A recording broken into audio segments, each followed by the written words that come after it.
साथियों नमस्कार, स्वागत है आपका इम्पैक्ट क्लासेस में। आज हम लोग बीएसएससी के लिए जो है इंटर स्तरीय के लिए फुल सेट प्रैक्टिस को देखेंगे, जिसमें हम लोग 75 क्वेश्चन जीएस प्लस साइंस के लिए देखेंगे और उसके बाद से नेक्स्ट जो है वो मैथ रीजनिंग को भी सॉल्व करेंगे। तो चलिए देखते हैं। आज का जो पहला क्वेश्चन है, मेकांग डेल्टा कहाँ स्थित है। तो मेकांग डेल्टा की हम लोग बात करें तो यह वियतनाम में स्थित है। ऑप्शन सी इसका करेक्ट आंसर हो जाएगा। अगला क्वेश्चन जो दिया गया है, दूसरा क्वेश्चन, निम्नलिखित मौसमी घटनाओं में से कौन सी वायुदाब मापी में अचानक गिरावट को दर्शाता है। तो अगर वायुदाब मापी में अचानक गिरावट होता है तो तूफानी मौसम को यह दर्शाता है। ऑप्शन डी इसका करेक्ट आंसर हो जाएगा। नेक्स्ट क्वेश्चन देखते हैं फ्रेंड्स। अगला जो क्वेश्चन है तीसरा, कि निम्नलिखित में से कौन सी हरित क्रांति के प्रमुख घटक है। तो हरित क्रांति के प्रमुख घटक की हम लोग बात करें तो बीजों की अधिक उपज वाली किस्में बिल्कुल सही है। सतही जल और भूमिगत जल द्वारा सिंचाई ये भी सही है। रासायनिक उर्वरक ये भी सही है। शाख भंडारण, विपणन और वितरण ये भी सही है। इसलिए इसका करेक्ट आंसर ऑप्शन डी हो जाएगा। चारों जो है वो हरित क्रांति के प्रमुख घटक है। नेक्स्ट क्वेश्चन है चौथा, भारत के निम्नलिखित में से किस राज्य में सर्वाधिक वनाच्छादित है। तो सर्वाधिक वनाच्छादित राज्यों की हम लोग बात करें तो मध्य प्रदेश सर्वाधिक वनाच्छादित राज्य है। ऑप्शन बी इसका जो है करेक्ट आंसर हो जाएगा। अगला क्वेश्चन देखते हैं फ्रेंड्स। नेक्स्ट जो क्वेश्चन दिया गया है पांचवा क्वेश्चन, प्रायद्वीपीय भारत की नदियों की लंबाई के घटते क्रम अनुसार व्यवस्थित कीजिए। तो नदियों की लंबाई के हम लोग घटते क्रम के अनुसार व्यवस्थित करेंगे तो सबसे पहले जो है वो होगी गोदावरी, उसके बाद से कृष्णा और कृष्णा के बाद से आ जाएगी नर्मदा और नर्मदा के बाद जो होगी वो कावेरी होगी। तो 2 3 1 4 ऑप्शन ए जो है इसका करेक्ट आंसर हो जाएगा। नर्मदा की हम लोग लंबाई की बात करें तो यह 1312 किलोमीटर है। उसके बाद से गोदावरी की लंबाई अगर देखा जाए तो यह 1465 किलोमीटर है। उसके बाद से कृष्णा की लंबाई की हम लोग बात करें तो कृष्णा नदी जो है वो 1402 किलोमीटर लंबी है। और कावेरी की लंबाई की बात किया जाए तो यह 800 किलोमीटर लंबी है। तो इसको ध्यान में रखना है। और उसके बाद से एक और नदी है ताप्ती नदी, तो ताप्ती को भी ध्यान रखना है और इसकी लंबाई जो है वो 700 किलोमीटर के आसपास है।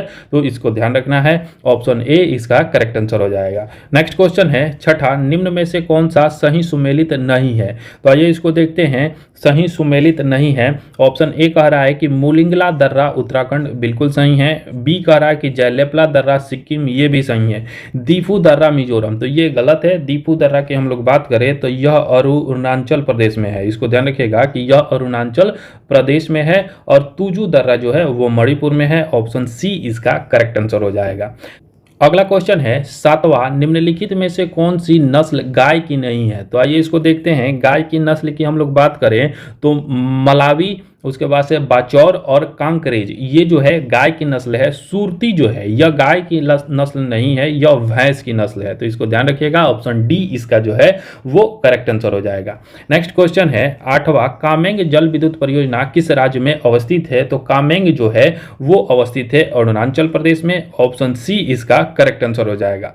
नेक्स्ट क्वेश्चन देखते हैं फ्रेंड्स। अगला जो क्वेश्चन दिया गया है नौवां क्वेश्चन, सबसे पहला सफल आधुनिक सूती वस्त्र कारखाना कहां स्थापित किया गया था। तो सबसे पहले हम लोग सूती वस्त्र कारखाना की बात करें तो यह सबसे पहले 1818 ईस्वी में फोर्ट ग्लास्टर, ध्यान रखिएगा कि फोर्ट ग्लास्टर में यह स्थापित किया गया था जो असफल रहा। उसके बाद से इसकी स्थापना जो किया गया वो किया गया बंबई में जो सफल रहा। 1854 ईस्वी में इसकी स्थापना किया गया और यह सफल कारखाना था। ऑप्शन बी इसका जो है वो करेक्ट आंसर हो जाएगा।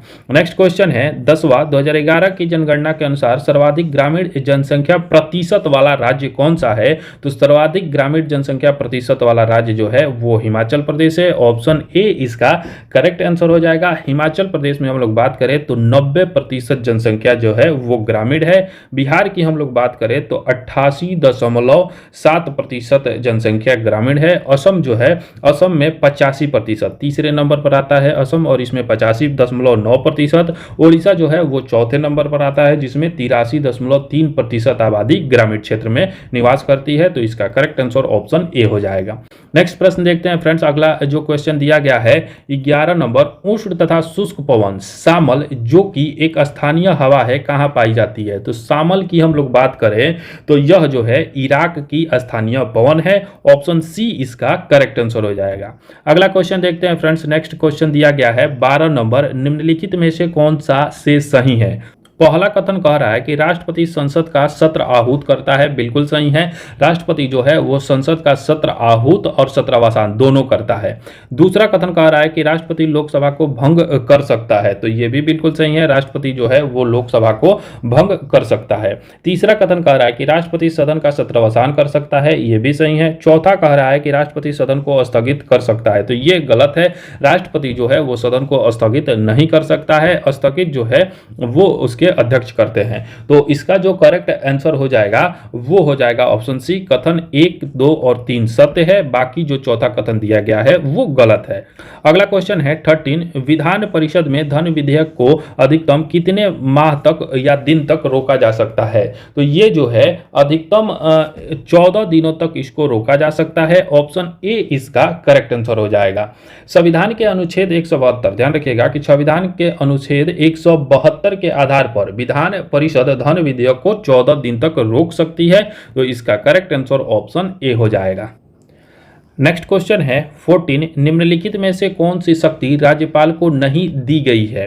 तो ऑप्शन ए कह रहा है कि किसी विधेयक को राष्ट्रपति की सहमति के लिए संदर्भित करना, तो यह राज्यपाल की शक्ति है, बिल्कुल सही है।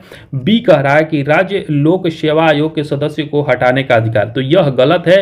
राज्य या संघ लोक सेवा आयोग के सदस्य को जो हटाने का अधिकार है वो राष्ट्रपति के पास है। ध्यान रखिएगा, राष्ट्रपति इसको हटा सकता है, लेकिन राज्य लोक सेवा आयोग के सदस्यों की नियुक्ति का अधिकार जो है वो राज्यपाल को है, हटाने का अधिकार राष्ट्रपति के पास है।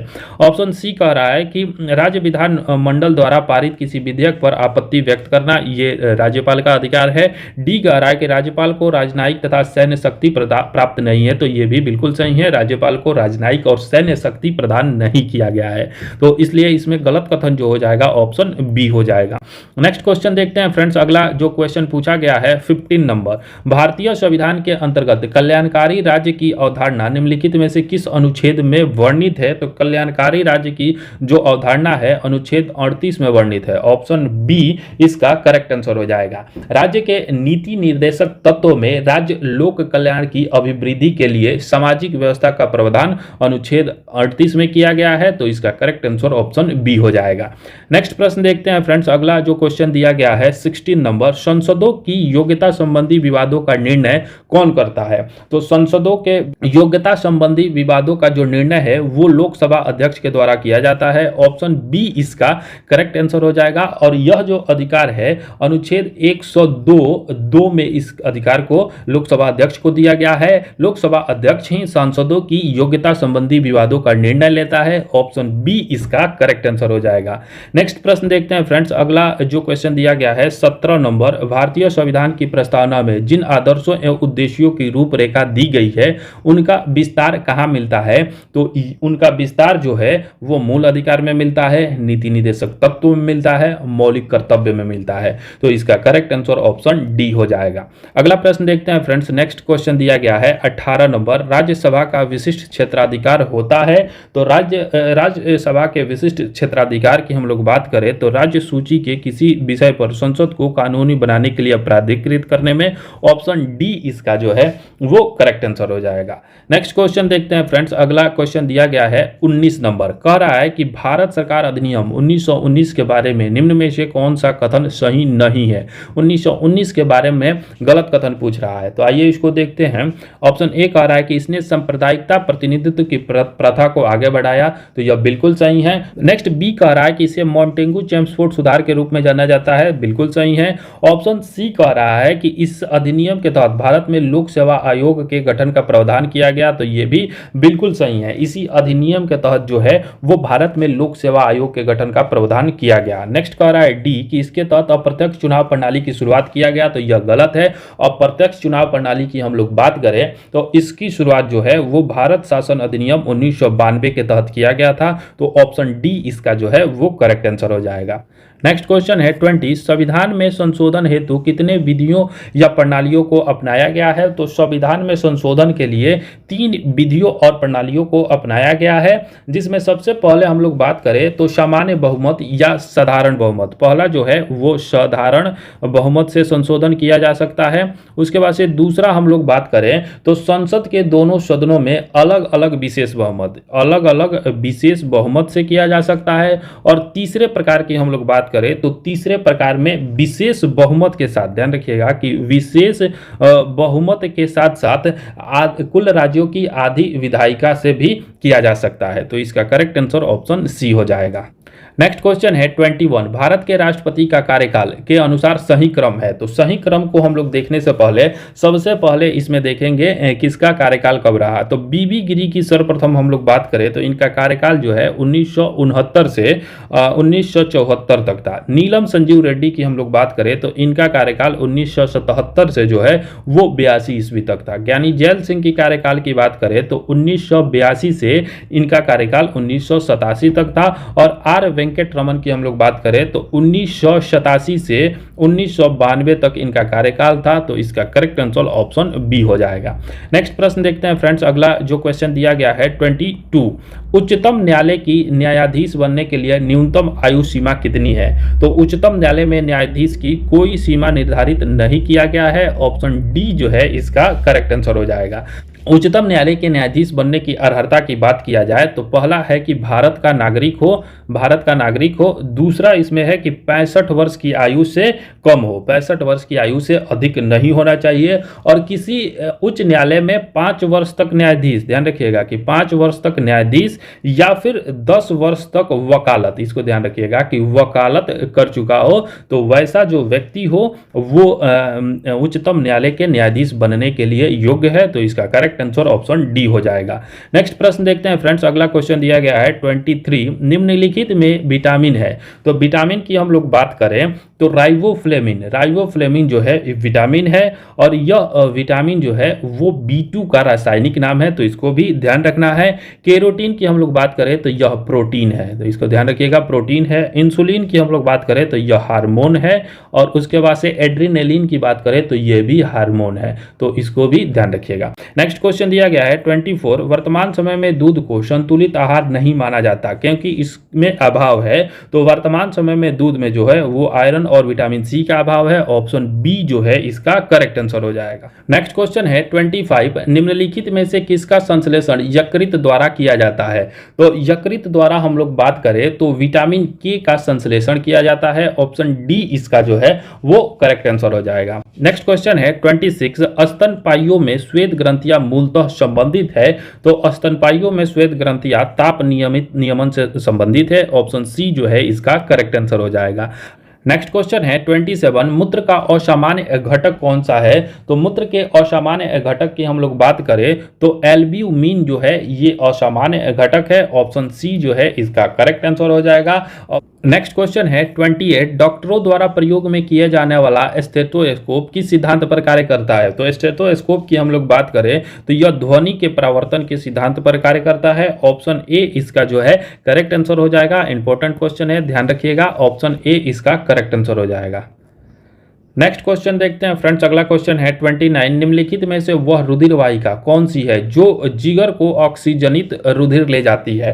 तो वे रुधिर वाहिका जो है वो है यकृत धमनी, ऑप्शन डी जो है इसका करेक्ट आंसर हो जाएगा। नेक्स्ट क्वेश्चन है 30, एस्ट्रोजन और प्रोजेस्टेरोन का स्रावन निम्नलिखित में से किसके द्वारा नियंत्रित होता है? तो यह जो है वो पीयूष ग्रंथि के द्वारा नियंत्रित होता है, ऑप्शन ए इसका करेक्ट आंसर हो जाएगा। अगला क्वेश्चन देखते हैं फ्रेंड्स, नेक्स्ट क्वेश्चन जो दिया गया है 31, जैव ईंधन किसके बीज से प्राप्त होता है? तो जैव ईंधन की हम लोग बात करें तो यह जेट्रोफा के पौधे से प्राप्त होता है, ऑप्शन सी जो है इसका करेक्ट आंसर हो जाएगा। अगला क्वेश्चन है 32, गेहूं का धब्बा रोग किस कारण होता है? तो गेहूं में धब्बा रोग जो है वो होता है अस्टिलैगोटिट्रिसी के कारण। ऑप्शन सी जो है इसका करेक्ट आंसर हो जाएगा। नेक्स्ट प्रश्न देखते हैं फ्रेंड्स। अगला क्वेश्चन दिया गया है 33, कौन से दो आधारभूत बल दो न्यूट्रॉनों के बीच आकर्षण बल उपलब्ध करा सकते हैं? तो ये जो होते हैं गुरुत्वीय बल और नाभिकीय बल। ऑप्शन ए जो है इसका करेक्ट आंसर हो जाएगा।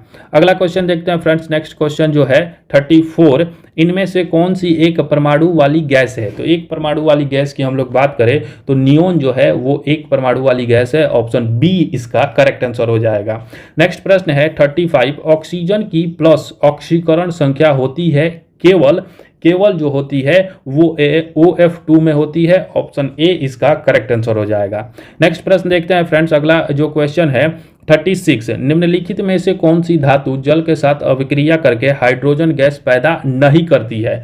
तो वो धातु जो है वो कैडमियम है। कैडमियम जो है वो जल के साथ अभिक्रिया करके हाइड्रोजन गैस पैदा नहीं करती है। ऑप्शन डी इसका करेक्ट आंसर हो जाएगा। अगला क्वेश्चन है 37, पायस एक कोलाइड होता है। तो पायस एक कोलाइड होता है वो द्रव में द्रव का। ऑप्शन बी जो है इसका करेक्ट आंसर हो जाएगा। नेक्स्ट क्वेश्चन है 38, उच्च ऑक्टेन ईंधनों के उत्पादन में उत्प्रेरक के रूप में निम्नलिखित में से किसका प्रयोग किया जाता है? तो ध्यान रखिएगा कि उच्च ऑक्टेन ईंधनों के उत्पादन के लिए उत्प्रेरक के रूप में जो है वो प्रयोग किया जाता है H2SO4 का। ऑप्शन सी जो है इसका करेक्ट आंसर हो जाएगा।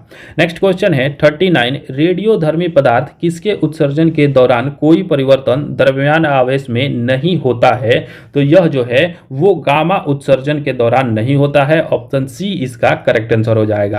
अगला क्वेश्चन देखते हैं फ्रेंड्स। नेक्स्ट जो क्वेश्चन दिया गया है 40 number question, plaster of Paris जमने के लिए आवश्यक है? तो प्लास्टर ऑफ पेरिस जो है वो जल योजन द्वारा अनहाइड्रेट बनाना। ऑप्शन डी जो है इसका करेक्ट आंसर हो जाएगा। नेक्स्ट क्वेश्चन देखते हैं फ्रेंड्स। अगला क्वेश्चन दिया गया है 41, पृथ्वी निम्नलिखित में से क्या है? तो पृथ्वी की हम लोग बात करें तो ऊष्मा की खराब अवशोषक है और खराब विकिरक है। ऑप्शन डी जो है इसका करेक्ट आंसर हो जाएगा। अगला क्वेश्चन देखते हैं फ्रेंड्स। नेक्स्ट क्वेश्चन दिया गया है 42, आवर्धक लेंस में क्या होता है? तो आवर्धक लेंस की हम लोग बात करें तो इसमें अल्प फोकस दूरी सहित उत्तल लेंस होता है। अल्प फोकस दूरी सहित उत्तल लेंस जो है आवर्धक लेंस में होता है। ऑप्शन डी इसका करेक्ट आंसर हो जाएगा। नेक्स्ट क्वेश्चन दिया गया है 43, क्वार्ट्ज किससे बनता है? तो क्वार्ट्ज की हम लोग बात करें तो यह कैल्शियम सिलिकेट से बनता है। ऑप्शन सी इसका करेक्ट आंसर हो जाएगा। अगला क्वेश्चन है 44, बॉल पेन किस सिद्धांत पर काम करता है? तो बॉल पेन की हम लोग बात करें तो यह गुरुत्वीय बल के सिद्धांत पर कार्य करता है। ऑप्शन सी इसका करेक्ट आंसर हो जाएगा। अगला क्वेश्चन है 45, तड़ित निम्नलिखित में से किसके द्वारा उत्पन्न होता है? तो तड़ित बिजली जो है वो उत्पन्न होता है विद्युत विसर्जन के कारण। ऑप्शन डी इसका करेक्ट आंसर हो जाएगा। नेक्स्ट क्वेश्चन है 46, लेजर का आविष्कार किसने किया था? तो लेजर के आविष्कार की हम लोग बात करें तो TH मैमन के द्वारा इसका आविष्कार किया गया था। ऑप्शन ए इसका करेक्ट आंसर हो जाएगा। अगला प्रश्न है 47, तापमान घटने के साथ साथ किसी विद्युत के प्रतिरोध पर क्या प्रभाव पड़ेगा? तो तापमान घटने से विद्युत का प्रतिरोध जो है वो घट जाता है। ऑप्शन ए इसका करेक्ट आंसर हो जाएगा। अगला क्वेश्चन देखते हैं फ्रेंड्स। नेक्स्ट क्वेश्चन दिया गया है 48, भारत में सहकारी बैंकों का गठन कितने स्तर पर किया गया है? तो सहकारी बैंकों का गठन जो है वो 3 स्तर पर किया गया है। ऑप्शन बी इसका करेक्ट आंसर हो जाएगा।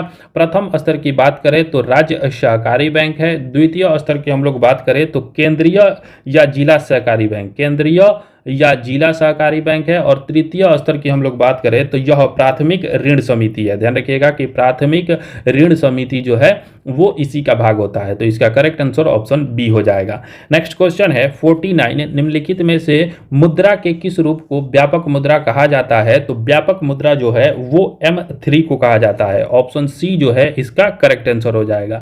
नेक्स्ट प्रश्न देखते हैं फ्रेंड्स। अगला क्वेश्चन दिया गया है 50, स्पीड पोस्ट सेवा की शुरुआत किस पंचवर्षीय योजना के दौरान हुआ था? इंपॉर्टेंट क्वेश्चन है, ध्यान रखिएगा कि स्पीड पोस्ट सेवा जो है इसकी शुरुआत 7वीं पंचवर्षीय योजना के दौरान किया गया था। ऑप्शन डी इसका करेक्ट आंसर हो जाएगा। 7वीं पंचवर्षीय योजना की हम लोग बात करें तो इसका कार्यकाल 1985 से 1990 तक था और स्पीड पोस्ट सेवा की जो शुरुआत है वर्ष 1986 में किया गया था। तो इसका करेक्ट आंसर ऑप्शन डी हो जाएगा। नेक्स्ट प्रश्न देखते हैं फ्रेंड्स। अगला क्वेश्चन दिया गया है 51। केंद्र सरकार के ट्रेजरी बिल तथा प्रतिभूतियों का क्रय विक्रय कौन करता है? तो यह आरबीआई के द्वारा किया जाता है। ऑप्शन बी जो है इसका करेक्ट आंसर हो जाएगा। अगला क्वेश्चन देखते हैं फ्रेंड्स। नेक्स्ट जो क्वेश्चन है 52। आय तथा जनसंख्या संचयी के बीच संबंध को कौन दर्शाता है? तो आय और जनसंख्या के बीच का जो संबंध है वो लॉरेंज वक्र के द्वारा दर्शाया जाता है। ऑप्शन बी इसका करेक्ट आंसर हो जाएगा। अगला क्वेश्चन है 53। आईयूसीएन का मुख्यालय कहाँ स्थित है? तो आईयूसीएन का मुख्यालय जो है वो स्विट्जरलैंड में स्थित है। ऑप्शन सी इसका करेक्ट आंसर हो जाएगा। आईयूसीएन के द्वारा जो है वो रेड डाटा बुक, ध्यान रखिएगा कि रेड डाटा बुक को जारी किया जाता है जिसमें संकटग्रस्त जीवों को या पौधों को दर्शाया जाता है। तो इसका करेक्ट आंसर ऑप्शन सी हो जाएगा।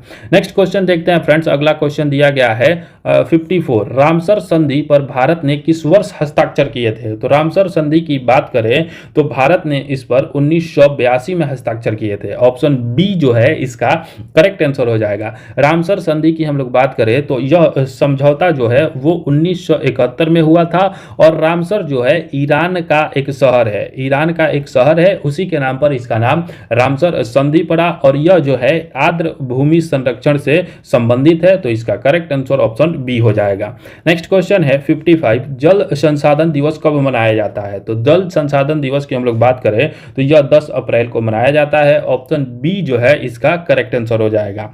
और 10 अप्रैल को एक दिवस और मनाया जाता है, उसको भी ध्यान रखिएगा कि होम्योपैथी दिवस, होम्योपैथी दिवस जो है वो 10 अप्रैल को मनाया जाता है। नेक्स्ट क्वेश्चन है 57। निम्न प्रश्नों का सही मिलान करें। तो आइए इसको देखते हैं। तारापुर की हम लोग बात करें तो तारापुर जो है वो महाराष्ट्र में स्थित है। कैगा की बात करें तो यह कर्नाटक में स्थित है। कुंडलकुलम तमिलनाडु में है और नरौरा उत्तर प्रदेश में है। इसलिए इसका जो करेक्ट आंसर हो जाएगा वो हो जाएगा ऑप्शन सी। ए का 3, बी का 1, सी का 4 और डी का 2। ऑप्शन सी जो है इसका करेक्ट आंसर हो जाएगा। अगला प्रश्न देखते हैं फ्रेंड्स। नेक्स्ट प्रश्न दिया गया है 58। सॉन्ग ऑफ इंडिया पुस्तक के लेखक कौन है? तो सॉन्ग ऑफ इंडिया पुस्तक की हम लोग बात करें तो इसके लेखक जो है वो सरोजनी नायडू है। ऑप्शन डी जो है इसका करेक्ट आंसर हो जाएगा। नेक्स्ट क्वेश्चन है 59। भारत छोड़ो आंदोलन का प्रारूप किसने तैयार किया था? तो इसका प्रारूप जो है वो अबुल कलाम आजाद के द्वारा तैयार किया गया था। ऑप्शन सी इसका सही जवाब हो जाएगा। नेक्स्ट क्वेश्चन देखते हैं फ्रेंड्स। अगला क्वेश्चन दिया गया है 60। जिले इलाही की उपाधि किस शासक ने धारण की थी? तो यह जो है जिले इलाही की उपाधि बलबन ने धारण किया था। ऑप्शन ए इसका करेक्ट आंसर हो जाएगा। बलबन की हम लोग बात करें तो यह जो था वो गुलाम वंश का शासक था और इसने जो है वो 1266 से 1287 ईस्वी तक शासन किया। अपने साम्राज्य में, अपने काल में जो है इसने सिजदा और पाबोस तथा नौरोज जैसे त्योहारों की भी शुरुआत की। तो इसका करेक्ट आंसर ऑप्शन ए हो जाएगा। अगला क्वेश्चन है 61। जैन धर्म के तीसरे तीर्थंकर कौन थे? तो जैन धर्म के तीसरे तीर्थंकर की बात करें तो वो शंभवनाथ थे। ऑप्शन बी इसका करेक्ट आंसर हो जाएगा। प्रथम तीर्थंकर की हम लोग बात करें तो वो ऋषभदेव थे। द्वितीय तीर्थंकर जो थे वो अजीतनाथ थे। तृतीय तीर्थंकर की हम लोग बात करें तो वो शंभवनाथ है। चौथे तीर्थंकर जो थे वो अभिनंदन थे और सुमितनाथ जो थे ये 5वें तीर्थंकर थे। तो ये पांचों आप लोग ध्यान रखिएगा। पहला पूछे तो ऋषभदेव, दूसरा जो थे अजीतनाथ, तीसरा शंभवनाथ, चौथा अभिनंदन और पांचवा जो थे वे सुमितनाथ थे। तो इसका करेक्ट आंसर ऑप्शन बी हो जाएगा। नेक्स्ट क्वेश्चन है 62। इल्बर्ट बिल विवाद के कारण किस गवर्नर जनरल को त्यागपत्र देना पड़ा था? तो यह जो है इल्बर्ट बिल विवाद की हम लोग बात करें तो यह 1883-84 में हुआ था और इस समय जो रिपन था उसको इल्बर्ट बिल के कारण त्यागपत्र देना पड़ा था। तो ऑप्शन सी जो है इसका करेक्ट आंसर हो जाएगा। नेक्स्ट क्वेश्चन है 63। किसने कहा था कि कांग्रेस के लोग पद के भूखे हैं? तो यह जो कथन है वो है बंकिम चंद्र चटर्जी की। ऑप्शन डी जो है इसका करेक्ट आंसर हो जाएगा। बंकिम चंद्र चटर्जी ने कहा था कि कांग्रेस के जो लोग हैं वो पद के भूखे हैं। इसका करेक्ट आंसर ऑप्शन डी हो जाएगा। नेक्स्ट क्वेश्चन है 64 पालखेड़ा का युद्ध किसके किसके मध्य हुआ था? तो पालखेड़ा की हम लोग बात करें तो यह बाजीराव प्रथम और निजामुल मुल्क के बीच हुआ था और यह जो युद्ध है वो 1728 ईस्वी में हुआ था। तो इसका करेक्ट आंसर ऑप्शन बी हो जाएगा। खेड़ा के युद्ध, सिर्फ खेड़ा के युद्ध की हम लोग बात करें तो खेड़ा का युद्ध जो है वो लड़ा गया था 1707 में। शक्कर खेड़ा, ध्यान रखिएगा कि इससे संबंधित शक्कर खेड़ा का भी युद्ध पूछा जाता है, तो यह जो था वो 1724 में हुआ था। और उसके बाद से हम लोग बात करें पालखेड़ा का युद्ध जो है वो 1728 में हुआ था। नेक्स्ट क्वेश्चन है 65, किस मुगल शासक को शाही दरवेश कहा जाता है? तो शाही दरवेश जो है वो औरंगजेब को कहा जाता है। ऑप्शन सी है इसका करेक्ट आंसर हो जाएगा। शाही दरवेश तथा जिंदा पीर, ध्यान रखिएगा कि जिंदा पीर और शाही दरवेश जो है इसे औरंगजेब को कहा जाता है।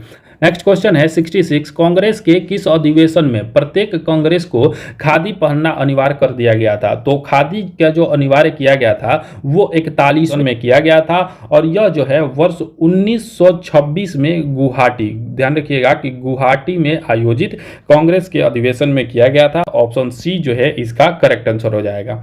नेक्स्ट क्वेश्चन देखते हैं फ्रेंड्स। अगला क्वेश्चन जो पूछा गया है 67, निम्नलिखित में से किस स्थान पर भारत छोड़ो आंदोलन के दौरान समानांतर सरकार का गठन नहीं किया गया था? इसमें नहीं किया गया था पूछ रहा है, तो इसमें जो है बलिया में चीतू पांडे के नेतृत्व में किया गया था, सतारा में किया गया था, तामलुक में भी किया गया था, लेकिन महदहा में नहीं किया गया था। ऑप्शन डी जो है इसका करेक्ट आंसर हो जाएगा।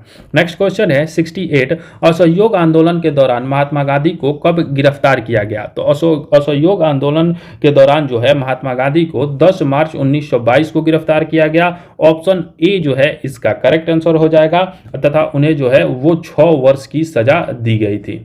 नेक्स्ट क्वेश्चन है 69, किस स्थान से युगल सौदाह का प्रमाण मिला है? तो युगल सौदाह की हम लोग बात करें तो यह कालीबंगा से मिला है।